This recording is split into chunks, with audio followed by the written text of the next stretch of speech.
Number সিস্টেমকে চেষ্টা করছি কভার করার। নাম্বার সিস্টেমের মোটামুটি বেসিকটা ইতিমধ্যে তোমরা দেখেছো। আর আমরা এখন যে কোয়েশ্চেন প্রত্যেকটা কোয়েশ্চেন বাইলিঙ্গুয়াল রাখা হয়েছে। যার যে ল্যাঙ্গুয়েজ সুবিধা হবে সে সেই ল্যাঙ্গুয়েজে দেখবে। আমি বাংলাটাই করছি। দেখো ১ম যে কোয়েশ্চেনটি রয়েছে ২০৫৫ এর সাথে কোন সংখ্যাটি তে যোগফল ২৭ দ্বারা বিভাজ্য হবে। অর্থাৎ কি ২৭ দ্বারা সম্পূর্ণরূপে বিভাজ্য হবে। এখন দেখো ভাই আমরা আগের ক্লাসে বলেছিলাম ২৭ দ্বারা ভাগের যে নিয়মটা কি? যে সংখ্যাকে তুমি এবং ৯ দ্বারা ভাগ করতে পারবে সেই সংখ্যাই কিন্তু ২৭ দ্বারা বিভাজ্য হবে। তো এখানে তো ডাইরেক্ট ২৭ দ্বারা ভাগ করতে পারেনি। এখানে একটা বলা হয়েছে যে ২০৫৫ এর সাথে কোন সংখ্যাকে যোগ করব? তাহলে সংখ্যাগুলো কোথায় পাবো আমরা? এই যে ৪ টে অপশন রয়েছে, এই ৪ টে অপশনের থেকে কোনো না কোনো সংখ্যা যোগ করলে সেই যোগফলটা কিন্তু আমার ২৭ দিয়ে ভাগ যাবে। তো সেই অপশনটাই আমরা খুঁজে বের করব। ঠিক আছে? তাহলে এবার দেখো আমি এই ২৪ এর সাথে যোগ করে নেব ২০৫৫। আচ্ছা, আমরা প্রত্যেকটার সাথে ২০৫৫ কে যোগ করে নেব। ২০৫৫ আর ৫৫। তাহলে আমরা ১ম টা যোগ করলে কত হবে? ৫ এর ৪ এ ৯, ৫ এর ২ এ ৭, কেমন? পরেরটা কত হবে? ৭, ৫, ১২, ২, ১, ৫ এর ২ এ ৭ আর ১ এ ৮। পরেরটা কত হবে? ৫ আর ১ এ ৬, ৫ এর ৩ এ ৮ আর হচ্ছে পরেরটা কত হবে? ৮, ৫, ১৩, ৩ হাতে ১, ৬ আর ২ এ ৮, তাই তো ২০। এবার আমরা দেখব কোন সংখ্যাটা সম্পূর্ণরূপে ৭ দ্বারা বিভাজ্য হয়, তাই তো? তাহলে এবার দেখো সরি ২৭ দ্বারা। এবার আমাদের ১ম যে সংখ্যাটি রয়েছে এই সংখ্যাটা কিন্তু এই যে ৯ তার মানে ৯ দিয়ে তো ভাগ যাবে। দেখো ৭ আর ২ এর ৯। তো এই সংখ্যাটা কিন্তু আমাদের ৯ দিয়ে এখন অব্দি বিভাজ্য হচ্ছে বা ভাগ যাচ্ছে। আমরা পরেরগুলো একটু চেক করব। পরেরগুলো চেক করলে কিরকম হবে? দেখো, এই ৮ আর ২ ১০ আর ২ ১২। ১২ কে তো তুমি ৯ দিয়ে ভাগ করতে পারবে না। তাহলে এটা কিন্তু কখনোই তোমার উত্তর হতে পারে না। আচ্ছা আমি পরেরটাকে একটু চেক করব। যে ৬ আর ২ ৮ আর ৮ ১৬। ১৬ কে তো তুমি ৯ দিয়ে ভাগ করতে পারবে না। তাহলে হবে না। পরেরটা চেক করব। ৮ আর ২ ১০ আর ৩ ১৩ কেও তুমি ৯ দিয়ে ভাগ করতে পারবে না। এবার তোমাদের কোয়েশ্চেন যে স্যার আপনি ৯ দিয়ে কেন দেখলেন? আপনি ৩ দিয়ে কেন দেখলেন না? দেখো আমরা কি বলেছিলাম যে সংখ্যাকে ৩ এবং ৯ ওই সংখ্যা দিয়ে ভাগ করা যায়। তো আমি দেখলাম যে যে সংখ্যাকে ৯ দিয়ে ভাগ করা যাচ্ছে না। যেহেতু যাচ্ছে না এগুলোর উত্তর কখনোই হতে পারে না। তাহলে এখানে আমি কেন ৩ দিয়ে দেখব? তাহলে এখানে শুধুমাত্র আমি ৯ দিয়ে দেখলাম। এবার তোমার আবার কোয়েশ্চেন হতে পারে যে, "স্যার আপনি এখানে তো বললেন যে ৩ দিয়েও যেতে হবে, ৯ দিয়েও যেতে হবে। আপনি এখানে শুধু ৯ দিয়ে চেক করলেন, ৩ দিয়ে কেন দেখলেন না?" আমি দেখলাম ৯ দিয়ে যখন বাকি সংখ্যাগুলো ভাগ যাচ্ছে না, তাহলে সেগুলো তো কখনোই উত্তর হতে পারবে না। তাহলে এই কারণে আমরা দেখলাম যে অপশন এ যেটা কিনা ৯ দ্বারা বিভাজ্য। তো ৯ দ্বারা বিভাজ্য এই কারণে আমি আর ৩ দিয়ে দেখলাম না। হ্যাঁ, এটা ঠিক ৯ দিয়ে আবার যে সংখ্যা ভাগ যায় সেটা ৩ দিয়ে ভাগ যাবে। সেটা আলাদা বিষয়। কিন্তু আমরা এর পরে যখন কোন না কোন সংখ্যা পাবো আমাদের মেইন টার্গেট থাকবে অপশন এলিমিনেট করা। এটা হলো একটা প্রসেস। আমরা এভাবে করতে পারি। যদি এইভাবে আমরা না করি তাহলে কিভাবে করব? তাহলে দেখো প্রসেসটা হচ্ছে আলাদা। আমি বিকল্পটা একটু দেখিয়ে দেই। যদি আমরা এটাকে কেউ অন্যভাবে মনে হতে পারে যে স্যার এটা কি অন্য কিছু করা যেতে পারে তাদের জন্য। দেখো কি বলা হয়েছে যে ২০৫৫ সাথে কোন সংখ্যা আমরা যোগ করব। তারপরে ২৭ দিয়ে ভাগ করতে হবে। একটা কাজ করো। ১ম এ এই ২৭ দিয়ে তুমি ভাগ করো। কাকে? এই ২০৫৫ কে। করার পর দেখো না কত কি অবশিষ্ট থাকছে। তাহলে আমরা যদি এই ২০৫৫ কে ২৭ দ্বারা এটা একটু মানে লং প্রসেস। এভাবে না করাটাই ভালো। তো যদি আমরা করি তাহলে কত হবে? ২৭ তাই তো? ২৫ ৫ ২৫ ১২৫ তাহলে আমি ৭ বার দেই। ৭ ৭ এ ৪৯ এর ৯ হাতে আছে ৪ ৭ দুগুণে ১৪ ৮ ৪ ১৮ মাইনাস করলে ৯ আছে ১৫ সমান ৬ হাতে ১ তাই তো? ৯ আছে ১০ এর সমান ১ হলে। তাহলে আর কিছু থাকলো না। করলাম আমি ৫ কতবার যাবে? ৬ বার। ৬ বার দিলে কত হবে? ৬ ৭ এ ৪২ এর ২ হাতে আছে ৪ ৬ দুগুণে ১২ আর ৪ তাহলে এখানে কত অবশিষ্ট দেখো ৩ অবশিষ্ট থাকলো। এবার কি করব? তাহলে ভাগশেষ সংখ্যাটাকে ২৭ দ্বারা বিভাজ্য করতে হলে ভাগশেষ থেকে ওই যে ভাগশেষ যেটা আমরা পাচ্ছি, ঠিক আছে? ভাগশেষকে ২৭ থেকে আমরা বিয়োগ করে দেব। কারণ এটাই তো অতিরিক্ত হয়ে গেছে। তাহলে আমরা তখন কি করব? এই যে আমাদের প্রয়োজনীয় সংখ্যাটা কত হবে? যে সংখ্যা দ্বারা ভাগ করছি ২৭ দ্বারা তার থেকে আমরা ওই অবশিষ্ট মাইনাস করে দেব। কত? না ২৪। তাহলে এইভাবেও করতে পারো। এবার তোমাদের যেটা বেস্ট মনে করো ভাগ প্রক্রিয়ার সাহায্যে করব। এবার তাহলে এইভাবে করব। আর যদি মনে হয় যে না আমরা বিভাজ্যতা নিয়মের ম্যাক্সিমাম এইভাবে অপশন টেস্ট করে করব। বিভাজ্যতা নিয়ম কাজে লাগিয়ে। সেক্ষেত্রে তুমি এটা করতে। এবার তোমরা আমাকে একটু রেসপন্স করো সবাই বুঝতে পেরেছো কিনা? হ্যাঁ স্যার। হ্যাঁ স্যার। হ্যাঁ স্যার। করে। আমি সেইভাবেই বোঝানোর চেষ্টা করব। সময় নিয়ে দেখো আমার এখানে কোনো তাড়াহুড়ো নেই। যাতে প্রত্যেকে আমি যেভাবে একবার বুঝিয়ে দেব যাতে প্রত্যেকে বুঝতে পারো। আমার টার্গেটই থাকবে। ঠিক আছে? এমনটা নয় যে তাড়াতাড়ি করে আমি কোয়েশ্চেন একটা শেষ করে পড়লাম। প্রত্যেকে একটু ভালো করে বোঝার চেষ্টা করো। এখন খাতায় কিছু লিখতে হবে না। আমি দরকার হয় এই যে আমরা যেটা করছি না এটার একটা পিডিএফ ও আমি দেওয়ার ব্যবস্থা ক্লাস শেষে। তাহলে আর লিখতে হবে না। দেখো পরের কোয়েশ্চেন। এখন মন দিয়ে ভালো করে আগে বোঝো। বলা হয়েছে আমরা কি এখানে বলা হয়েছে ২ টি সংখ্যার যোগফল হচ্ছে ৮ এবং তাদের গুণ ১৬। তবে তাদের অনন্য সংখ্যার যোগফলের মান কত? এবার এখানে জানতে হবে সেই রেসিপ্রোকালটা কি? অনন্যটা কি? ধরো কোনো একটা সংখ্যা সেটা হলো a। এবার যদি আমি জানতে চাই এর অনন্য কি বা রেসিপ্রোকাল কি? কি হবে? এর কে উল্টে দাও জাস্ট। তাহলে a ছিল ধরো a আসলে কি হয় বলতো? কিছু নেই মানে মনে একটা ১ থাকে।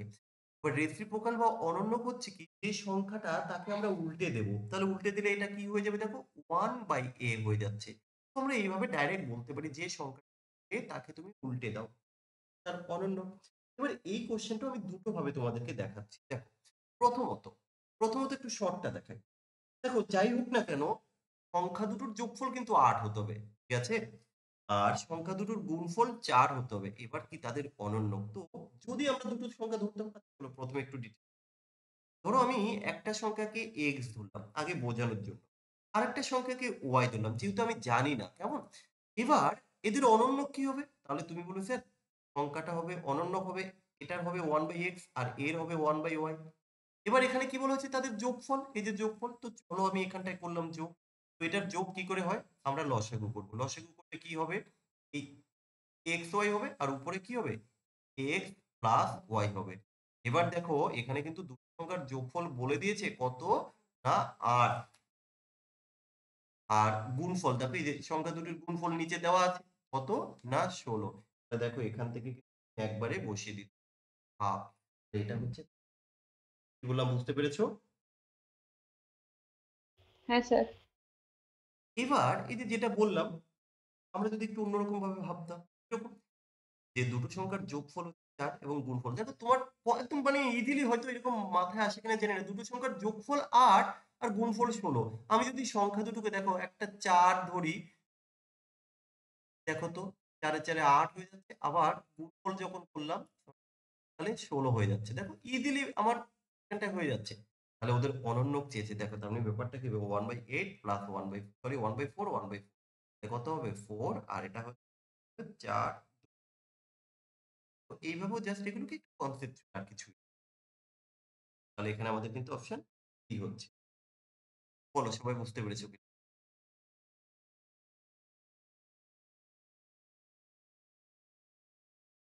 রেসপন্স করবে।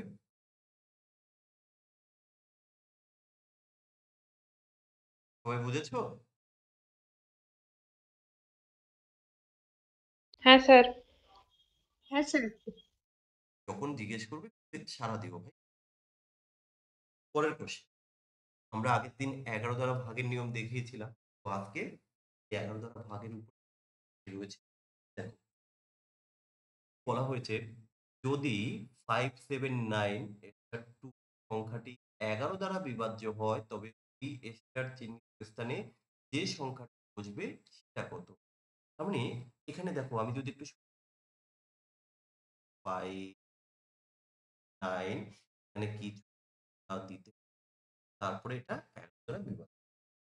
আমরা কি যেটা জানি যে এক ঘর বাদ দিয়ে যোগ করতে হয় তারপরে দুটো সমান করতে হয়। তাহলে এখানে আমরা যদি এক ঘর বাদ দিয়ে যোগ দিই তাহলে ব্যাপারটা কিরকম দেখো এক ঘর বাদ দিলাম এই এক ঘর বাদ দিলাম এই এক ঘর বাদ দিলাম এখানে কি হবে।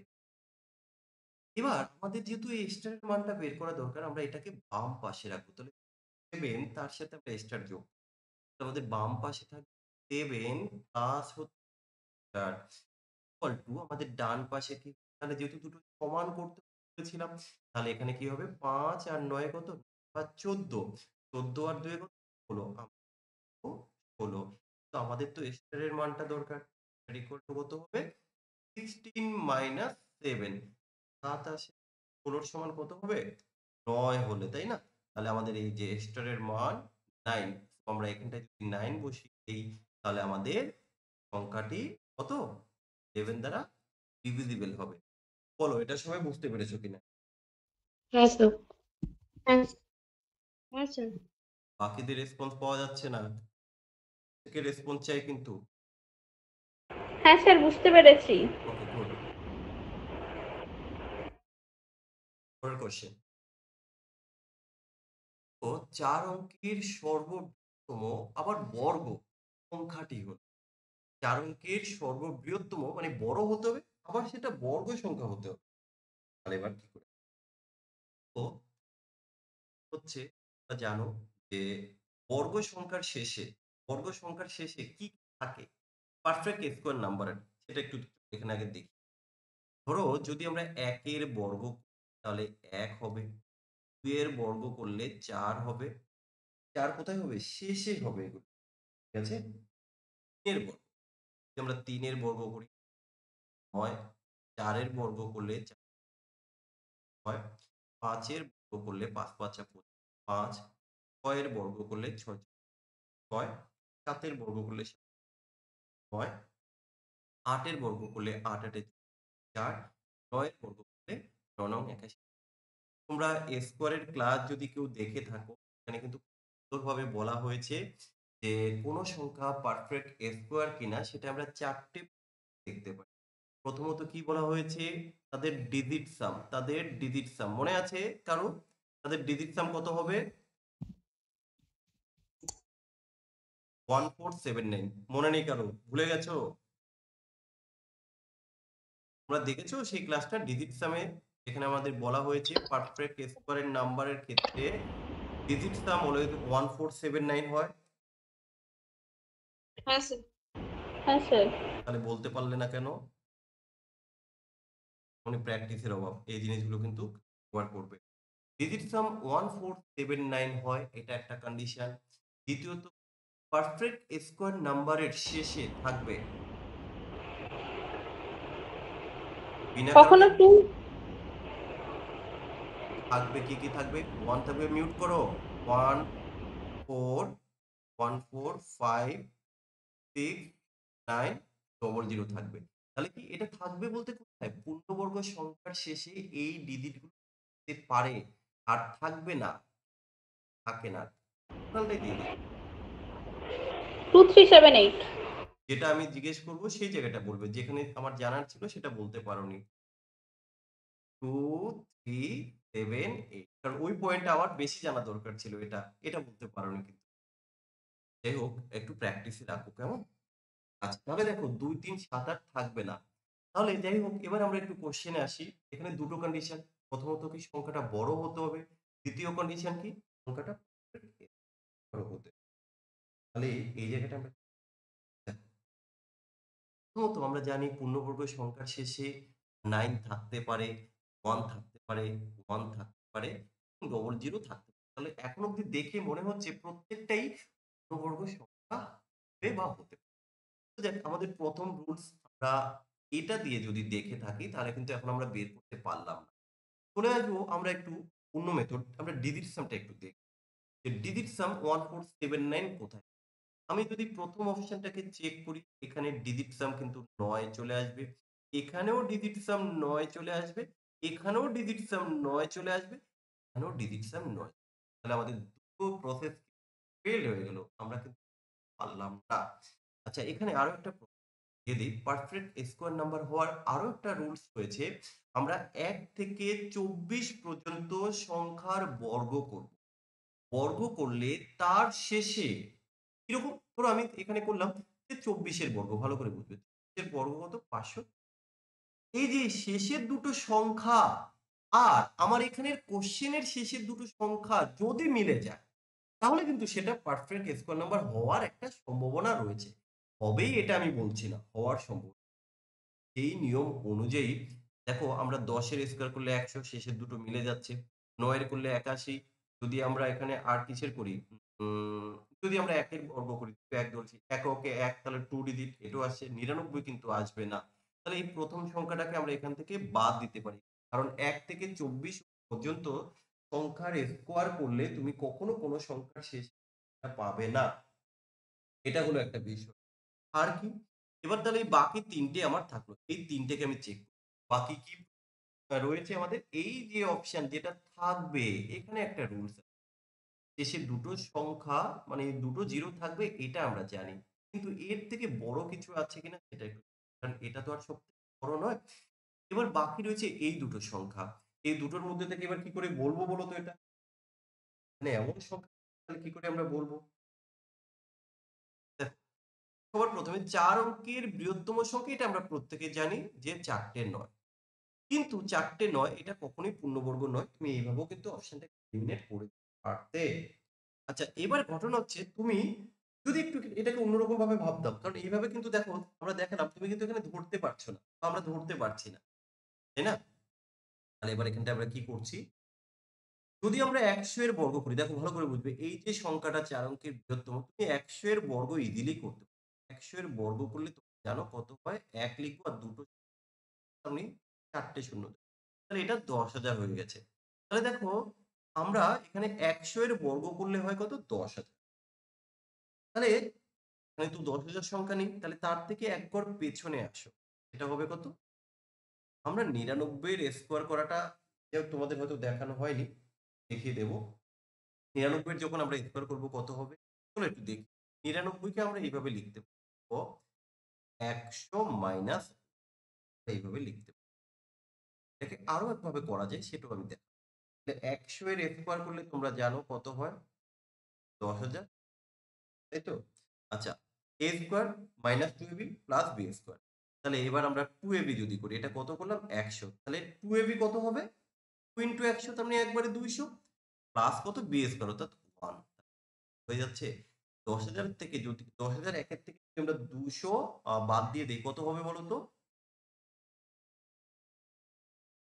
10,001 তার স্যার থেকে 200, 98। 9801 হবে, তাই তো? 9801টা কি বোঝাতে পেরেছি? হ্যাঁ স্যার। হ্যাঁ তাহলে 99 এর বর্গ করে তুমি ডাইরেক্ট বসাতে পারতে, এটা কেন দেখালাম, যারা আমরা জানি না তাদের সুবিধা। তাহলে এবার দেখো 100, কারণ এই সংখ্যাটাই তাহলে পারফেক্ট স্কোয়ার নাম্বার হবে, 98, কারণ এটা তো অপশনে রয়েছে। আমাদের এখান থেকে এটা বেরিয়ে গেল। তাহলে আমরা এখানে 100 এর কাছাকাছি করে তার আগেরটা দিয়ে আমরা বের করে নিতে পারলাম। এবার এই ক্ষেত্রে কি হলো, আমাদের অপশন টেস্ট করে কিন্তু আমরা বের করতে পারলাম না। কিন্তু হ্যাঁ, আজকে এটাই বের করতে পারিনি, কারণ সংখ্যাগুলো সবগুলো দেখো একদম কাছে, ঠিক আছে? এবং কি আমাদের যে রুলস, কারণ দেখো এই রুলস এর বাইরে তো আর কিছু হতে পারে না। কারণ 4টে রুলস এপ্লাই করে যদি আমি বলতে না পারি, তাহলে কি করে হবে? তাহলে আমাদের বিকল্প যে অপশন আমরা সেই মেথড জানা দরকার। স্যার, এরকম দিতে পারে যে অপশন গুলো তো আমরা এতদিন যেগুলো করেছি সেগুলোতে এই আপনি যে রুলস করে বলছেন তার মধ্যে কিন্তু এরকম দিতে পারে। দেখো এখন ব্যাপারটা, এই কোশ্চেনটা তো দিয়েছি ভাই, কারণ এগুলো তো আমি ইচ্ছে করে বানাইনি, বা এর আগেও যে কোশ্চেন এগুলো আমি আমার ইচ্ছে মতো অপশন বসাইনি। অ্যাকর্ডিং টু কোশ্চেন, দেখো যখন যেরকম ভাবে যে কোশ্চেন চলে আসে, আর আমরা যেখানে হয়তো দেখিয়েছিলাম সেখানে এটা বলা হয়েছিল যে এটা হতে পারে, হবেই এটা কিন্তু বলা যায় না। যদি হবেই বলতাম, তাহলে এখানে দেখো 4টেই তো আমার ডিজিট সাম করে চলে এসেছে 9, তাহলে তো আমার 4টেই পারফেক্ট স্কোয়ার নাম্বার হওয়ার কথা না। তাহলে কি হলো, আমি দেখলাম যে 4টেতেই ডিজিট সাম 9, তাহলে তো এখানে হবে না, আমার এই রুলস কাজে লাগেনি। তারপর পরে স্যার ওয়ান এর আগে জোর জোর সংখ্যা আছে, হ্যাঁ, ওটাও এটা তো হতে পারতো। হতে পারতো, কিন্তু না, এখানে দেখো দুটো হয়ে যাচ্ছে। আবার এই দেখো 3টেই কিন্তু আমাদের যে রুল গুলো আমরা জানি, 3টেই কিন্তু ম্যাথ করে যাচ্ছে, কারণ কি সংখ্যা দেখো একদম সব একই ঘরে দিয়েছে।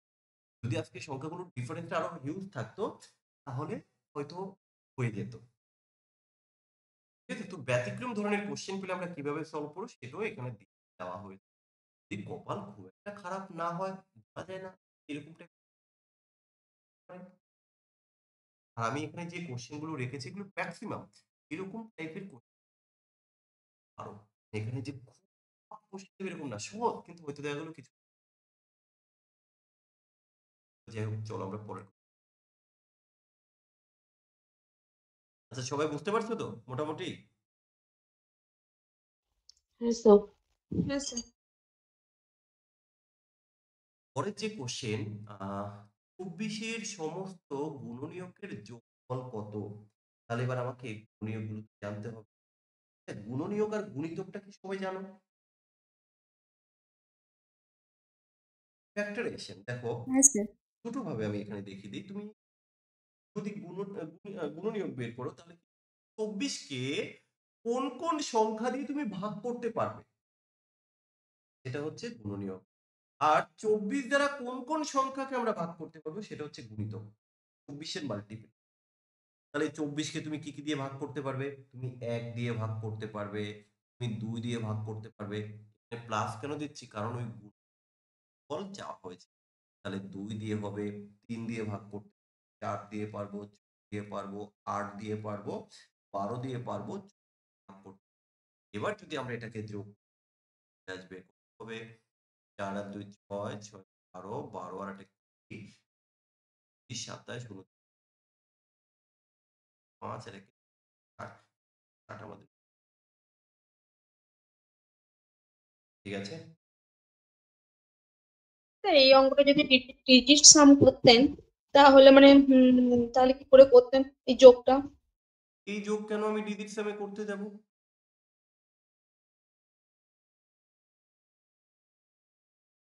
কেন আমি ডিজিট সামে করবো? ডিজিট সামে করলেও তো তোমার একই রকম ভাবে প্রত্যেকটা ডিজিট তো তোমাকে যোগ করতে হবে, তার বিকল্প নেই।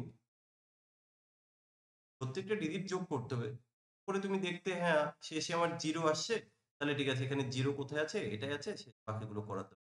তোমাকে যে টোটালটা যোগ করেই বলতে হবে এরকমটা না। তুমি প্রথম ডিজিটটা যোগ করলে দেখলে যে শেষে জিরো আসছে, তাহলে এটা তো শিওর যে উত্তরের ইউনিট ডিজিট জিরো হবে। তাহলে জিরো কোথায় আছে? অপশন এতে। আমি সিক্সটা আর লিখবো না। বললাম ক্লিয়ার হয়েছে?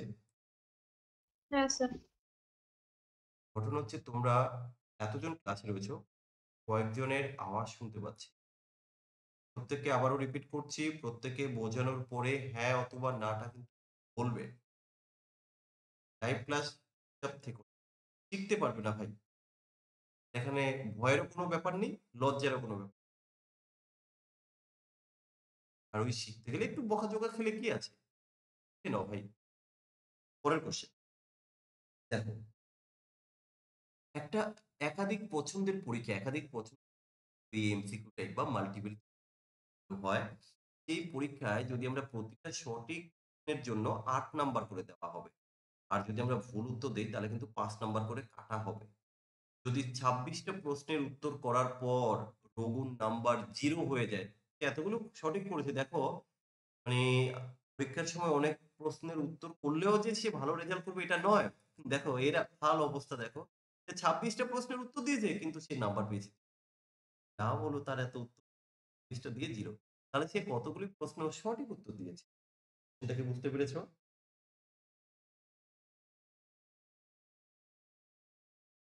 কোশ্চেনটা বোঝা গেছে? হ্যাঁ স্যার। হ্যাঁ স্যার। হ্যাঁ স্যার। দেখো এই কোশ্চেনটাকে চাইলে আমরা অ্যালিগেশন ভাবে করতে পারি, অ্যালিগেশন মেথডে করতে পারি। কিন্তু একটা জিনিস মাথায় রাখবে, যদি কোনো সলভ করতে পারছো না, সেই ক্ষেত্রে তোমরা একটু অপশন টেস্ট করার চেষ্টা করো। অপশন টেস্টও আমি শিখিয়ে দেবো। আর এক্স ধরে করার দরকার নেই। আমরা অনেক সময় এক্স ধরে এই অঙ্কগুলো করি। ঠিক আছে? যে ধরি সঠিক উত্তরের সংখ্যা এক্স, ভুল উত্তরের সংখ্যা ওয়াই, মোট প্রশ্ন তাহলে কত হবে? যেটা সঠিক আর যেটা ভুল করলাম এক্স ওয়াই, এইভাবে করার দরকার নেই। অ্যালিগেশন যেতে পারি, তাহলে অপশন টেস্ট। আমি আগে অপশন টেস্টে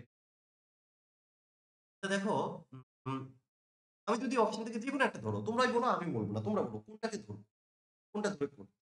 আমরা প্রথমটাই ধরি নাকি? হ্যাঁ স্যার। হ্যাঁ স্যার। আচ্ছা তাহলে দেখো, কি চাওয়া হয়েছে, সে কতগুলো প্রশ্নের সঠিক উত্তর দিচ্ছে। আচ্ছা আমি ধরে নিলাম ১০টা প্রশ্নের সঠিক উত্তর দিচ্ছে। তাহলে যদি ১০টা প্রশ্নের সে সঠিক উত্তর দিত, তাহলে সে কত নাম্বার পেত? ৮০। ৮০ নাম্বার পেত। আর সে ২৬টা প্রশ্নের উত্তর করেছে, তাই তো? তাহলে ১০টা প্রশ্ন সঠিক করেছিল। আর এখানে আমরা কি পেলাম? সে ২৬টা প্রশ্নের উত্তর করেছে। তাহলে সে ভুল উত্তর দিয়েছিল কতগুলো আগে সেটা একটু বলো, আমরা কি এখান থেকে বলতে পারি? হ্যাঁ বলো বলো। 16টা। 16টা। 16টা। আচ্ছা এই 16টার জন্য তার কত নাম্বার তাহলে কাটা যাওয়ার কথা ছিল? Sir 80 number. পাস করে কাটা যাওয়া 5 ষোলো 80, তাহলে তো সে জিরোই পেলো, কত পেলো? হ্যাঁ স্যার। দেখো, এগুলো কি বলতো, এগুলো হচ্ছে আমি অঙ্কটা পারছি না, সে আমরা এইভাবে অপশন। এছাড়াও যদি আমরা মনে কর অ্যালিগেশন হয়তো চ্যাপ্টার ওয়াইজ করি আলাদাভাবে, অ্যালিগেশন হচ্ছে বিভিন্ন চ্যাপ্টারের ক্ষেত্রে সেই বা পদ্ধতি অ্যাপ্লাই। তাহলে এখানে আমরা কি করে করব, যে 8টা নম্বর, সরি, যদি সঠিক করতো সে 8 নম্বর করে পেত, সে ভুল উত্তরের জন্য 5 নম্বর করে কাটা, এবং সে টোটাল কত পেয়েছে? 0। তাহলে দেখো, আমাদের অ্যালিগেশন কিভাবে করি, মোট যে নাম্বার পেয়েছে আমি সেই নাম্বারটাকে এখানে মোট পেয়েছে সে, যদি সে প্রত্যেকটাই সঠিক উত্তর করতো তাহলে সে কত নাম্বার পেত? আচ্ছা, এরকম না, যদি প্রত্যেকটা মানে এক একটা সঠিক উত্তরের জন্য সে কত নাম্বার পেত? +8। দেখো বুঝতে না পারলে আমাকে বল, একটা সঠিক উত্তরের জন্য +8। আর যেহেতু এক একটা ভুল করেছে তাহলে সে কত করে পাবে, মানে তার মানে কাটা যাবে 5 করে। আমরা এবার এদের রেশিওটা বের করি, সে পেয়েছে, অনুপাতটা কি হবে? 5 মাইনাস করলে এটা মাইনাস, তাই তো, 10 মাইনাস 5 বেশি, টোটাল কত অনুপাত বলো তো? টোটাল হচ্ছে 8 আর 5 13 অনুপাত। তা আমরা বলতে পারি এই 13 অনুপাত ইকুয়াল টু হচ্ছে টোটাল 26। তাহলে কত গুণ করে? 2 গুণ করে এর সাথে তুমি, তাহলে 2 গুণ করলে কত হবে? 5 দুগুণী 10। এটা কি? এই যে যেহেতু এখানে তুমি নাম্বার পেয়েছো তার মানে এটা কি সঠিক। আর এটা কি? এটা হচ্ছে ভুল হলে, এটা ভুল হলে তাহলে এখানেও তুমি গুণ করে দাও 2। তাহলে এটা কত হবে? 8 দুগুণী, কিন্তু এখানে চেয়েছে কতগুলো আমি সঠিক করেছি। সঠিক মানে তো এটা। তাহলে আমি সঠিক করেছি কয়টা? 10। দেখো আমার এখান থেকে আনসার হয়ে গেল। বোঝাতে পেরে দিচ্ছি অ্যালিগেশন প্রসেসটা? হ্যাঁ স্যার। স্যার রেশিওটা উল্টে যাবে তো? রেশিও কোথায়? এখানে তো রেশিও উল্টালাম না। এই যে 5:8 এলো এটা। এটা এই যে মাইনাস করলাম, এই যে এইভাবে ক্রস মাইনাস করতে হয়, অ্যালিগেশন প্রসেসটাকে একটু দেখতে হবে, জানতে হবে। এই যে এইভাবে মাইনাস করে আমরা লিখলাম, এটা উল্টে নয়, ঠিক আছে, মাইনাস করে ও লিখতে হয়। স্যার আচ্ছা, যেটা 5:8 আসলো ওটা -5 কেন আসলো না? আচ্ছা, ধরো আমরা এখান থেকে মাইনাস করবো, এখানে কি হয়, এটা মাইনাস করতে হয় তাই না? তাহলে তুমি যখন -5 এর থেকে মাইনাস করবে 0, আলটিমেটলি এবার তুমি কি করবে, এখানে তো 0 আছে, তাহলে এই মাইনাস মাইনাসে তুমি প্লাস বলবে না? আমরা যদি মাইনাস, এটা কি আলটিমেটলি দেখো মাইনাস যখন করছি, এটা -5 এখানে -0, তোমার হিসাবের মতো তো মাইনাস, তো এখানে সাইনগুলো আমাদের মাইনাস প্লাসের কোনো ব্যাপার থাকে না, যেটা মাইনাসে চলে এসে আমরা মাইনাসে নেব না। মাইনাস হলে কি হয়, আমরা বলবো ক্ষতি। বললাম, বুঝতে পারছো? এখানে যদি এটা মাইনাস চলে আসতো আমরা এখানে মাইনাস দিতাম, কিন্তু মাইনাস হলেও আমাদের রেশিওটা আমরা নরমালি ধরে নেব। কি বললাম বোঝা যাচ্ছে? হ্যাঁ স্যার। যখন আমরা অ্যালিগেশন করব এরকম দেখবে বড় ছোট যদি হয় সেখানে মাইনাস তুমি দিতেই পারো, কোনো আলটিমেটলি ফাংশনালি আমাদের সেই মাইনাসে কাজ আর হবে না। দেখো পরের কোশ্চেন, পরপর তিনটে যুগ্ম সংখ্যা ভেন নাম্বার, এদের যোগফল 52, তাহলে এদের মধ্যে ক্ষুদ্রতম সংখ্যা। এখন দেখো এগুলো এক্স ধরে করবে না, আমরা অনেক সময় এক্স ধরে করি, যে হ্যাঁ একটি এক্স, পরেরটি এক্স মাইনাস টু, পরেরটা এক্স প্লাস টু, এরকম একটু দেখিয়ে দিই। আগে যেটা আমরা করতাম, যে আমরা ধরি সংখ্যা তিনটি, ধরো একটি মাঝের সংখ্যা, সংখ্যা তো মাঝের সংখ্যাটি, তাহলে মাঝের সংখ্যাটা যদি এক্স হয় তাহলে বাকি দুটো, একটাকে তুমি ধরো এক্স প্লাস টু, আরেকটাকে তুমি ধরো এক্স মাইনাস টু, তাহলে দেখো তিনটে। এবার এদের তুমি কি করে যোগফল করো, এইগুলোকে আবার তোমার যোগ করতে হলে ইকুয়াল টু 52, দেন এক্স এর মান বের করবে, দেন তোমার এখান থেকে যেটা ক্ষুদ্রতম চেয়েছে এটা এটা বের করবে, সময়টা বেশি না, এইভাবে করবে। করবে কি করে, যখনই তোমরা ধরো এখানে কি হয়, ৩ টি সংখ্যার যোগফল আমরা জানি। তো আমরা এখানে কি করব, গড় বের করে গড় বের করব। এই সংখ্যার যোগফল যখন আমরা জানি, গড় বের করব। তাহলে গড় কত হবে? গড় কি করে বের করতে হয়? টোটাল যে যোগফল কত না 54, তাকে ৩ দিয়ে ডিভাইডেড কত হবে? ৩ 18 হচ্ছে। তাহলে ব্যাপারটা কি, ৩ টি সংখ্যার গড়। গড় কোনটাকে বলি আমরা? মাঝের সংখ্যাটাকে গড় বলি না? তাই না? নাকি? আমরা এটাকে 18 লিখতে হ্যাঁ পারি স্যার। কিনা এটা বলো। মাঝের সংখ্যাটা যদি আমাদের 18 হয়, এবং তোমরা এটা জানো সংখ্যা ৩টে কিন্তু কি পরপর যুগ্ম সংখ্যা, মানে পরপর জোড় সংখ্যা। তাহলে তুমি বলো তো, এটা ৩টে জোড় সংখ্যা হবে এবং পরপর এটা 18, তাহলে এর পরের জোড় সংখ্যাটা কত হবে? 20 20, আচ্ছা, আর এটা 20, এর আগের সংখ্যাটা কত হবে? 16, 16, 16। কিন্তু এখানে চেয়েছে ক্ষুদ্রতম কোনটা, তাহলে ক্ষুদ্রতম কোনটা? 16, তা আমরা কেন এখানে এইভাবে এক্স ধরবো, যোগ করবো, দেন আমরা এখানে বের করবো? আর কোনো এভাবে করলে হবে না। এইভাবে করার দরকার নেই। হ্যাঁ, এ হয়ে যাবে। পরের কোশ্চেন। এই কোশ্চেন কোন পরিমাণে আসে, ঠিক আছে? দেখো, নাম্বার সিস্টেমের এই যে কোশ্চেন রাখলাম না তোমাদের, আমার মনে হয় না যে কোশ্চেন গুলো এগুলো দিতে একদম মিস করবে না কেউ। তার পাশাপাশি এটা আমরা অ্যাপে পিডিএফ আকারে সমাধান দিয়ে যে কোশ্চেন, এগুলো কি পিডিএফ কেউ এখনো ওপেন করে দেখেছো? হ্যাঁ স্যার দেখছি। এই সমাধানগুলো কি দেখে বোঝা যাচ্ছে?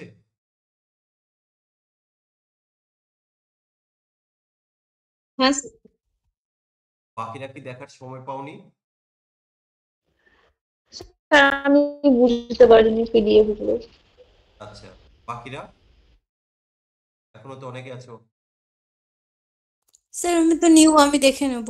আচ্ছা, দেখ, তোমারটা ঠিক আছে, বাকি বাকি এখনো আছে। তোমরা কিন্তু ফাঁকি ঝুঁকিটা বেশি দিচ্ছ। ভাই, এরকম হাল হলে কিন্তু পাস হবে না, একদম পরিষ্কার কথা বলে রাখি। শুনতে স্যার খারাপ আমি লাগছে। একটা আবার খুলতে হ্যাঁ, তো যাই হোক, যে যাই স্যার আমি করছে। একটা আবার খুলতে পারছি না সকাল থেকে। আচ্ছা, সেই প্রবলেমটাই হচ্ছে, আবার ঢুকতে পারছি ঠিক না। আছে, আমি আর দেখছি। ওগুলো দেখানো ওকে ওকে, আমি ওকে ক্লাস স্যার। শেষে। তো যাই হোক, প্রত্যেকে আবারও বলছি, এখনো সময় আছে ভাই। তো কোর্সে ভর্তি হলাম, মন চাইলে একটু ক্লাস দেখলাম, এটা করো না। ঠিক আছে, যদি মনে হয় একটা এক্সাম পাস করতে হবে, তাহলে একটু রেগুলার সময় বেশি দিন পাবে না, প্রিপারেশনটা সেইভাবে নাও। আরে, সমস্যা হলে তো আমি আছি বললাম, আমাকে এনি টাইম তোমরা মেসেজ করো। আমি তো দেখো এটা লাইভে এসে এটা তো পার্সোনালি বলছি না। আমাকে মেসেজ করো, যার যা প্রবলেম হয়, যা বুঝতে পারো না পারো আমাকে জানাও, আপডেট দাও। কিন্তু ভাই করো, সেটাই যদি না করো। তো যাই হোক, আমি আবারও রিপিট করছি, নাম্বার সিস্টেমের 13টা যে ক্লাস রয়েছে শেষ করবে। এই যে এখন যে কোশ্চেন গুলো করাচ্ছি, এগুলো টোটালি নতুন, এগুলো তো আমরা লাইভে করাচ্ছি। দ্বিতীয়ত, যেটা আমরা মানে অধ্যায়ভিত্তিক উইথ সমাধান পিডিএফ দিয়েছি, সেটাকে ভালো করে দেখবে। দেখার পরে আমি মক টেস্ট নেব। মক টেস্ট একটু অন্যরকম ভাবে নেব লাইভে। আমি যাকে যে কোশ্চেনের সমাধান বলতে বলবো, সেই কোশ্চেনের বলবে। ঠিক আছে ভাই? প্রিপারেশনের জন্য যদি দেখি ঠিকঠাক না করলে, তাতে যদি দুটো বকা মানে কথা শুনতে হয়, শোনাতে হয়, শোনাবো। তারপরে শোনানোর পর তুমি আমাকে সম্পর্কে যা বলো, আমার কিছু যায় ঠিক আছে? আমি তোমাকে পার্সোনাল কোনো রাগের জন্য তো আর কিছু বলিনি। আমার কথা হচ্ছে, যেটুকু আমি দেবো ঠিকঠাক করতে হবে। কারণ আমি যখন তোমাকে এটুকু সুযোগ দিচ্ছি যে যা সমস্যা তুমি এনি টাইম আমাকে বলো, আমি আছি। কেন করবে? তো যাই হোক, বেশি আর বকছি না। তো পরের কোশ্চেন দেখো, একটা সংখ্যাকে ১৭৫ দ্বারা ভাগ করলে ১৩২ ভাগশেষ থাকে। যদি আমরা ওই সংখ্যাটাকে ২৫ দ্বারা ভাগ করি, তাহলে কত অবশিষ্ট থাকে? ইম্পর্টেন্ট একটা। দেখো, এটাকে আমি দুটো ভাবে দেখাবো। প্রথমত হচ্ছে বেসিক। বেসিকটা একদম বাজে একটা কনসেপ্ট। প্রথমে কি বলবো, একটা সংখ্যাকে ১৭৫ দিয়ে ভাগ করব। তো সংখ্যাটা কত আমি জানি না। আমি ধরে নিলাম সংখ্যাটা এক্স। এই এক্স কে বা এন যাই হোক না কেন, তুমি ভাগ করবে কত? ১০০। ভাগ করলে ভাগশেষ থাকবে নাকি ১০০? আমরা আগের দিন বলেছিলাম ভাজ্য ইকুয়াল টু কি বলতো? স্যার ভাজক গুণ ভাগফল যোগ ভাগশেষ। একটু ধরবো কিন্তু, ঠিক আছে? ওকে। তাহলে এখন এই সংখ্যাটা কি করে বের করবো? দেখো মিনিমাম সংখ্যাটা দরকার। মিনিমাম যখন দরকার আমি এই ভাজকটাকে আমরা ভাগফলটাকে মিনিমাম যদি ১ ধরি, তাহলে কিন্তু আমরা এই সংখ্যাটা বের করতে পারি। করে এই যে তোমার কত ভাজ্যটা আমরা পেয়ে যাবো ১৭৫। এটা তো এই দেখো এটা যদি হয় ১৭৫ ভাগফল হচ্ছে 1 ভাগশেষ হচ্ছে ১২০। আসলে এই ১২৫ ১ গুণ করে ১২৫ হবে। তার মানে ব্যাপারটা কি এই দুটো সংখ্যা যোগ করলেই আমি এখানে ৫ আর ২ এ হচ্ছে ৭, ৭ আর ৩ এ হচ্ছে ১০, ১০ হাতে ১, ১ আর ২ এ হচ্ছে তাহলে ৩৬০। এবার কি করতে হবে? ওই ৩৬০ কে আবার ভাগ করতে হবে কি দিয়ে? দাঁড়া, এই ২৫ দিয়ে ভাগ করলে বোঝা যাচ্ছে ৪/২৫ এ যদি ১০০ হয়, ৮/২৫ এ ২০০, ১২/২৫ এ ৩০০। তাহলে ১২/২৫ এ আমি একবারে ৩০০ করে দিলাম। ৭ থাকলো। তার মানে এটা সিউর যে ৭ অবশিষ্ট থাকবে। না, এইভাবে করব। বলা হয়েছে। আর এই কোয়েশ্চেন মনে রাখবে একদম D2 হয়তো কি এই নিউমেরিক্যাল ডিজিট গুলো চেঞ্জ হয় কিন্তু কনসেপ্ট কখনোই চেঞ্জ হবে না। মানে কি? এই প্যাটার্ন তো এটাই দেবে অঙ্ক। সংখ্যাটা একটু চেঞ্জ হতে পারে। ঠিক ১ম ক্ষেত্রে যে অবশিষ্ট থাকবে বা ভাগশেষ থাকবে সেই সংখ্যাকে সেই সংখ্যাকে আমরা ডাইরেক্ট ভাগ করব। যে সংখ্যা দ্বারা ভাগ করতে বলা হয়েছে। ঠিক আছে? তাহলে কি বললাম? ১ম ক্ষেত্রের ভাগশেষকে আমরা ২য় বার যে সংখ্যা দ্বারা ভাগ করতে বলা হয়েছে, আমরা ডাইরেক্ট তাকে ভাগ করে দেব। আর এটা obviously এর থেকে বড়ই থাকবে। কখনোই এর থেকে ছোট দেবে না। ঠিক আছে? পরের সংখ্যা দিয়ে ভাগ করা যায়। অর্থাৎ ভাগ নাই মিলতে পারে। মানে তার থেকে বড় সংখ্যা দেবেই দেবে। তাহলে আমাদের এখানে ভাজ্যটা কত হয় দেখো। এটা দিয়ে ভাজ্য আমরা এটাকে ভাগ করি। ঠিক আছে? ভাজকটা দিয়ে। ২য় ভাজক দিয়ে আমরা ভাগ করব। আমরা ২য় ভাজক দিয়ে ভাগ করব কাকে? ১ম ভাগশেষ। তাহলে ডাইরেক্ট আমরা এইভাবে করতে পারতাম। আর তখন আর লেখার দরকার পড়ে না। জানো তো? তুমি ২৫ এর ঘরের নামটা পড়বে যে ৫/২৫ কে ১২৫ তাহলে তো অবশিষ্ট থাকলো ৭ তাহলে তুমি উত্তর করবে ৭। দেখো তো কত সহজ হয়ে গেল। মানে ব্যাপারটা কি হয় যে ২৫ দিয়ে আমরা ভাগ করব ১৩২ কে। তুমি এইভাবে করবে ৫/২৫ কে ১২৫ এ বাবা এটা ১৩৫ কেন লিখলাম? এটা তো আচ্ছা, তাহলে ৫ আছে ১২ সমান ৭। এটাই হবে তোমার উত্তর। ঠিক আছে? হ্যাঁ স্যার। হ্যাঁ স্যার। যাই হ্যাঁ স্যার। পরের কোয়েশ্চেন। দেখো এই যে এই কোয়েশ্চেনটাও প্রায় পরীক্ষায় আসে। ঠিক আছে? আমিও দেখবে প্রচুরবার দেখি আপলোড খুব essay এই ক্ষেত্রে একটা জিনিস দেখো এখানে ৯৯৯/১/৭ ৯৭ ৯৯৯/৭ ব্যাপারটা হচ্ছে বারবার ৯৯৯ যোগ করতে লাগবে। আমি যদি এই ৯৯৯ কে ৯৯৯ না ভেবে ১০০০ ভাবি, তাহলে তুমি বলবে স্যার আপনি ১ বেশি ধরেছেন। আচ্ছা ঠিক আছে বাবা ১ বেশি তো ১ পরে বাদ দিয়ে দেব। এখন তুমি আপাতত ১০০০ ধরেই করো। তাহলে এখানে দেখো ১০০০, ২০০০, ৩০০০, ৪০০০, ৫০০০, ৬০০০ তাহলে তুমি ৬০০০ কিন্তু তাহলে ৬ টা তাই না? ৬ বার আমি ১০০০ করে করব। ৬ বেশি ধরে ফেলেছি না? তাহলে তুমি ৬০০০ এর থেকে ৬ বাদ দিয়ে দাও। তাহলে তুমি কত বলবে? ৫৯৯৪। আমি কি একবারে ৫৯৯৪ টা লিখতে পারি? Yes or no? হ্যাঁ। বা হ্যাঁ এই স্যার। এইভাবে করলেও কিন্তু আমরা পেয়ে যাব ৫৯০০। তবে আমি যেটা প্রসেসটা বললাম সেটা বেস্ট। আর এটা হচ্ছে ম্যানুয়ালি দেখানোর জন্য। তো এটা তো করলাম আমরা এই সংখ্যাগুলোর কিন্তু ফ্র্যাকশন গুলোর যোগ করবে না তুমি? ফ্র্যাকশন গুলোর যোগ করতে হবে তো এবার। এবার এখানে একটা জিনিস বলে রাখি, মনে রাখবে যখন কোন ফ্র্যাকশন এর লব আলাদা, আলাদা, তাই তো? সরি আমরা আচ্ছা এখানটা এটাকে আলাদা করি। হর বাই ৭ বাই ৭ ৪ বাই ৭ ৫ বাই ৭ লবগুলো দেখো আলাদা, আলাদা আছে। আর হরগুলো দেখো সব সমান আছে। মনে রাখবে যখন হর সমান থাকে তখন এদের লসাগু করলে তো ওই হর যে সংখ্যাটা থাকে সেটাই হয়ে যায়। তাই না? আর পরে হ্যাঁ আমাদের স্যার। পরে ভাগ প্রক্রিয়ার আর করার দরকার হয় না। আমরা লবের ডাইরেক্ট যোগফল যদি করে দেই তাহলে কিন্তু আমাদের এখানে আমরা ৭ ৭ এর মধ্যে একবার এককে এইভাবে দরকার নেই। যদি দেখো হরটা আমাদের সমান থাকছে তাহলে আমরা লবের যোগফল করে দিলে আমাদের ডাইরেক্ট চলে আসবে। এটা যোগ করলে কত আসবে? ৬ ৫ ১১ ৮ ৪ ১৫ ৮ ৩ ১৮ এই ৭ দিয়ে ২১ কে কাটলে হয় ৩। তাহলে একবারে আমি লিখে দেব 5994 প্লাস হচ্ছে 59 5997 আছে। এটাই। এই অঙ্কটাও কি হয় যদি আসে এটাই চলে আসবে। তোমরা দেখবে প্রিভিয়াস এ প্রচুর পরীক্ষায় এই সেম অঙ্কটাই চলে এই একটা কোশ্চেন। বলা হয়েছে একজন সেনাপ্রধান ৫৬২ জন সেনাদের নিয়ে একটি বর্গরূপ গঠন করতে বর্গরূপ ছোট মানে ধরো এরকম ব্যাপারটা একটা লাইনে তুমি যেদিক থেকেই কাউন্ট করবে সমান সংখ্যা দেখো দেখো এখন কিন্তু বর্গ ১ ১ ২ ৩ ৪ আবার এদিকে ১ ২ ৩ ৪ তুমি যেদিক থেকেই তুমি কাউন্ট করো না কেন সমান হতে হবে দেখো। বাট ওভারঅল দেখো ১৬ হয়েছে। দেখো ওভারঅল কতজন আছে? ১৬। কিন্তু এখানে আমি যদি এবার তোমাকে জিজ্ঞেস করি তাহলে কয়টা লাইন হয়েছে তুমি কি করে বলবে? এর বর্গমূল। তবেই তো উত্তর চলে আসে যে ৪ টে লাইন হয়েছে। কি তাই তো নাকি ভাই?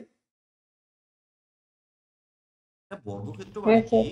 যেদিক থেকেই তুমি কাউন্ট করো সমান সংখ্যক লোক হবে। রো অর কলাম টোটাল যেকোনো দিক থেকে। তাহলে এটা আল্টিমেটলি আমরা কি করি? ওই টোটাল সংখ্যার বর্গ করে দিলে বর্গমূল করে দিলে আমরা কত রো আছে সেটা কিন্তু আমরা পেয়ে ঠিক আছে? এবার এই কোশ্চেন যে এতজন তাদের নিয়ে একটা বর্গমূল গঠন ভালো কথা। করার পর দেখলেন কিছুজন অব্যবহৃত মানে বাইরে থেকে গেল যাদের দরকার নেই। ধরো কি হয় আমি যদি আজকে এখানে ১৭ জন আ লোক নিতাম, ১৫ জন তো এখানে দাঁড়িয়ে যেতে পারত। তাহলে একজন লোক অতিরিক্ত যাচ্ছে না ওই একজনকে কি করতে হবে আমার বাইরে পড়ে থাকবে। তাহলে এনাকে বাদ দিয়ে দিলাম। তো কত তাহলে এখানে আমি বললাম যে কতজনকে এখানে ব্যবহার করেছি? বর্গক্ষেত্রে ১৬ একজনকে ব্যবহার করিনি। এখানে তাহলে কি করে এটা করলাম? এই যে ১৬ ১৭ জন টোটাল আছে একজন বাইরে বেরিয়ে গেল এটা কিভাবে করলাম? এবার এই প্রসেসটাই আমরা দেখব। তো দুভাবে এখানে দেখানো যেত। ধরো এখানে একজন বাইরে বের করে দিচ্ছি। আগে কনসেপ্টটা দেখো। ১৭ জন আর একজন দিয়ে। তাহলে একজন বাইরে বেরিয়ে গেছে। টোটাল হচ্ছে ১৬ জন। তাহলে আমরা এই ১৭ থেকে সরি টোটাল ১৭ জন। ১৭ থেকে ১ মাইনাস করে দেব। তাহলে ১৭ মাইনাস 1 করলে পেলাম ১৬। It perfect square number? Yes তেমনি আছে। তো এখানেও যদি আমরা তাই করি এই সংখ্যাটা থেকে আমরা কি এই সংখ্যাটাকে বিয়োগ করার পর বিয়োগফল কোনটায় পারফেক্ট স্কয়ার আসে সেটাই তো উত্তর হবে নাকি? হ্যাঁ? হ্যাঁ তো। তাহলে আমরা ৩০০০ সরি ৩৬৫৬২ থেকে আমরা প্রথমে ৩৬ বিয়োগ করব আমরা আমরা ৮১ বিয়োগ আমরা এই সংখ্যাটা থেকে বিয়োগ করব। এই বিয়োগফলটা এবার দেখব এটা পারফেক্ট স্কয়ার নাম্বার। কারণ দেখো এখানে তো একটা সংখ্যা ছিল। এখানে যদি আমি এরকম ভাবে ১ ২ ৩ ৪ দিতাম তাহলে এখানেও ১৭ থেকে আমার প্রত্যেকটা সংখ্যা মাইনাস করতে হতো। যেহেতু এখানে আমি একবার দিয়েছি। তো আমি যেহেতু উত্তরটা আমি জানি যে আমি এক, এক করে করছি। আচ্ছা চলো প্রথমে এটা দিই। প্রত্যেকটা থেকে মাইনাস করতে হবে। তো আমি ১ম এ এটা থেকেই করছি। ১ আছে ২ এর সমান ১, ৮ আছে ১৬ র সমান ৮, হাতে ১, ৪, ৬, ৩ তাই তো হবে নাকি?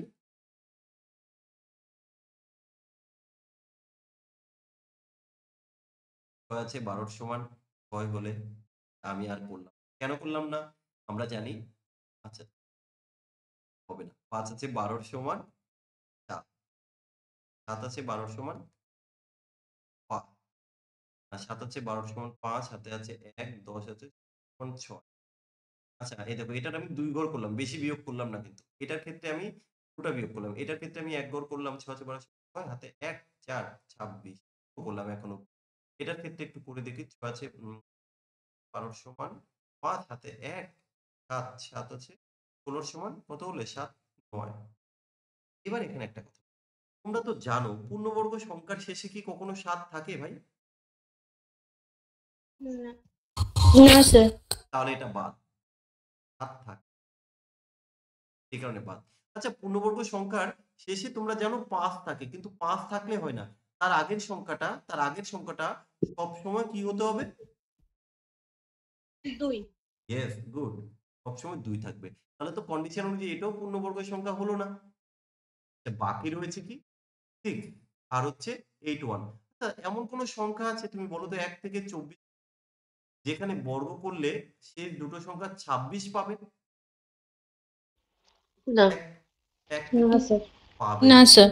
তাহলে বাকি যেটা পড়ে থাকলো তুমি এটাকেই নিতে পারো, তাই না? এই যে লিখে দিলাম রুলস গুলো, 1 থেকে 24 পর্যন্ত সংখ্যার বর্গ করলে আমরা পাবো না। তাহলে বাকি যেটা পড়ে থাকবে এটা হচ্ছে একটা প্রসেস। এইভাবে করা যেতে পারে। এইভাবেই করবে এটাও নয়। আরো একটা প্রসেস কি, ওই যে আমরা দেখিয়েছিলাম প্রথমে কি করবে, বর্গমূল করতে হবে। বর্গমূল করে আমরা তারপরে দেখবো। দেখো এখন এটা কার কাছাকাছি বর্গমূল, তুমি এটা করতে পারবে না, কারণ আমরা নেই। ধরো তুমি, আচ্ছা 100 এর বর্গ করলে কত? আমরা যদি একটু কনসেপচুয়াল একটু যাই, ধরো 100 এর বর্গ করলে 10,000, এখানে তো আছে প্রায় 36,000। তাহলে তখন আমরা একটু ডাবল ভাববো। তাহলে কত 100 যদি ডাবল ভাবি 200, 200 এর বর্গ কিন্তু 40,000 হয়ে যাবে। তার মানে এটা কনফার্ম 200টা পুরো যাবে না, 200 থেকে একটু ব্যাকে আসবে। তাহলে এবার সেখানে তুমি আবার 190 থেকে ধরার চেষ্টা করো, ওই 91, 92 এইভাবে করো। কারণ এখানে কিন্তু এই প্রসেসটা বেস্ট। বাকি যে প্রসেসটা সেটা কিন্তু একটু সময় সাপেক্ষ হয়ে যাবে। বা এটাকে নরমালি তুমি বর্গমূল করো। কিভাবে করবে? বাংলা নিয়মে। বাংলা নিয়মটাই দেখি। 30, 562। আমরা দুটো দুটো এইভাবে নিতে হয়। জানো তো এই বাংলা নিয়মটা বর্গমূল করার? হ্যাঁ স্যার। এই যে এককে 1 মাইনাস, এখানে বর্গ সংখ্যা নিতে হবে। তুমি বলো না স্যার এটা তো 3 নিতে পারতেন না, বর্গ সংখ্যা। এবার এখানে কি করতে হয়, 1 আছে তার ডাবল, 1 এর ডাবল কত? এবার এখান থেকে দুটো সংখ্যা একবারে বসে যায়। এবার 1 এর ডাবল তো বসিয়েছি। এবার এখানে আমরা এমন একটা সংখ্যা দেবো সেই সংখ্যাটা আবার এখানেও। এক কাজ করি, আমি যদি এখানে 9 দেই, কেমন?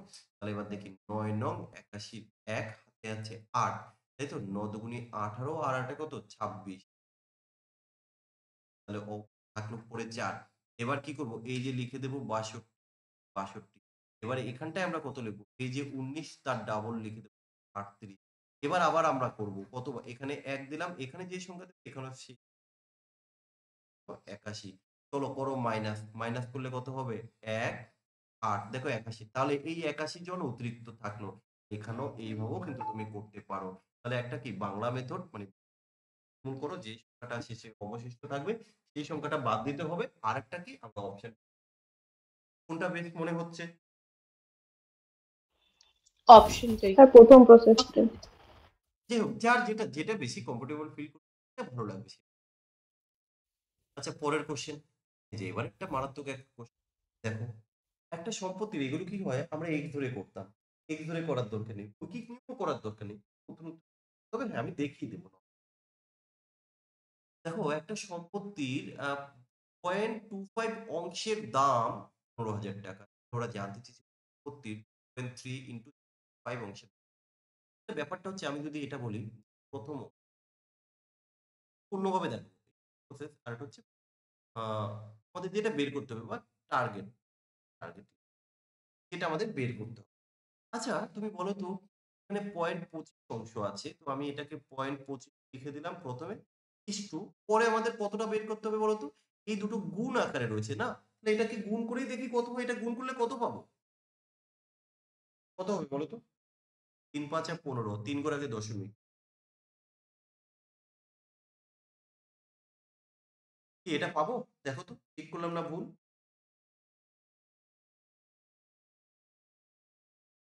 বলো ঠিক না ভুল? এটা নর্মালি 0.0 ইন্টু 2.5 আচ্ছা 15 হয়, এখানে করে আছে এখানে। এবার বোঝা গেল? হ্যাঁ স্যার। আচ্ছা দেখো এখানে আমি রেশিও বের করি। এখন এখানে দশমিকের পরে দুটো ঘর আছে, এখানে এ ঘর আছে, তাহলে আমার তো এখানে দশমিক ঘরগুলো সমান করতে হবে। তো সমান করতে গেলে দেখো এখানে যদি দিয়ে দিই তাহলে আমার এই দশমিক থেকে উঠে যায় না, দেখো সমান হয়ে গেল। এখানটা আমাদের থাকলো কত? 250। এই অবধি বুঝতে পেরেছো কিনা বলো? 250 ইস্টু 15টা। হ্যাঁ স্যার। স্যার যদি আমরা এটাকে 5 দিয়ে কাটি, 5 দিয়ে কাটলে দেখো তো এটা 30 হয়, আর 5 দিয়ে কাটলে এটাকে 3 হয়। তো এটা তো আরো কাটতে পারত। আচ্ছা 10:1 হয় কিনা দেখো তো? একবারে কাটতে পারতাম। যাই হোক, এটা ভুল করলাম তো। 5 দিয়ে তো 50 হবে। সরি।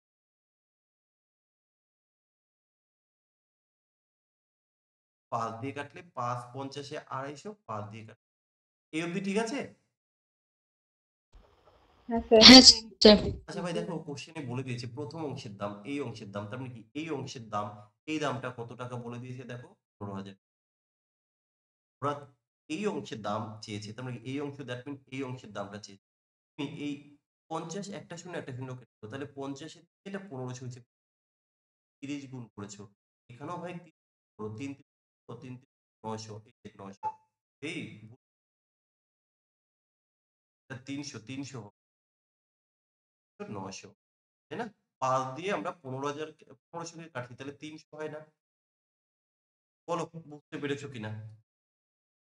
হ্যাঁ স্যার। স্যার একবার বলবেন কোন জায়গাটা বলবো বলো? এই 300টা কেন করলেন? এই যে 50 আমরা এইভাবে তো লিখতে পারতাম যে 50 এর দাম হচ্ছে 15,000। আমরা এই 50 এর জন্য 15,000 টাকা। তো 1 এর জন্য দাম কত হবে? তুমি স্যার এই যে 15,000 বাই আপনি এটা কাটলে স্যার দেখুন কি তাহলে 1 এর জন্য 300 হলো না?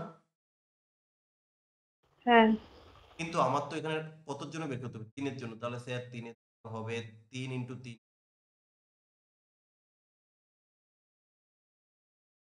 ক্লিয়ার? হ্যাঁ স্যার। স্যার।